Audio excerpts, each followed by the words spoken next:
Ikea a espionné ses clients, a espionné ses salariés, à l'aide d'officines de sécurité et de policiers. Aujourd'hui, Ikea est jugé et je suis la personne qui a révélé les faits.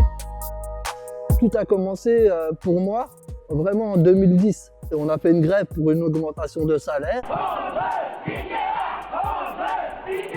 Et là, Ikea s'est vraiment mis sur le dos des meneurs de chez Ikea Franconville. J'étais un des leaders de la grève. Et depuis ce jour-là, Ikea était devenu la maison des horreurs pour moi. J'ai eu une nouvelle direction RH qui me faisait du rentre-dedans tous les jours. J'ai eu des pressions de policiers. Je me sentais suivi en bas de chez moi et tout ça. Le jour de mon licenciement, on m'a donné une clé USB. C'est quelqu'un pour m'aider qui m'a remis cette clé USB. Cette clé USB, il y avait énormément de mails. Des mails sur des clients, sur des salariés, demander le matricule de la voiture d'un salarié pour savoir qui c'était, des comptes en banque. Les documents saisis font état d'un climat de paranoïa. A priori, Gitan est considéré comme dangereux. Ça donne au trafic de stupéfiants. Il y a un discours altermondialiste. Voilà ce que l'on peut lire au sujet de certains salariés. Exemple, on avait un client qui venait de Morlaix et il avait demandé des dommages et intérêts parce que voilà, il a eu des problèmes sur sa cuisine. On a demandé des recherches sur lui.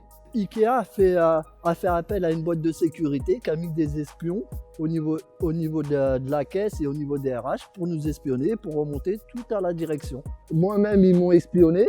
Ils ont monté une audit de 55 pages. Ikea voulait savoir et tout savoir sur la vie de ses salariés et de ses clients. Le rôle des policiers était de donner des renseignements sur les salariés. D'obtenir des données confidentielles sur les candidats à l'embauche, notamment en consultant leurs fiches de police STIC, auxquelles seules les forces de l'ordre ont accès, ou les cartes grises, comptes bancaires ou permis de conduire. On a vu un mail qui disait que les casiers policiers étaient vendus à 80 € à Ikea, par demande.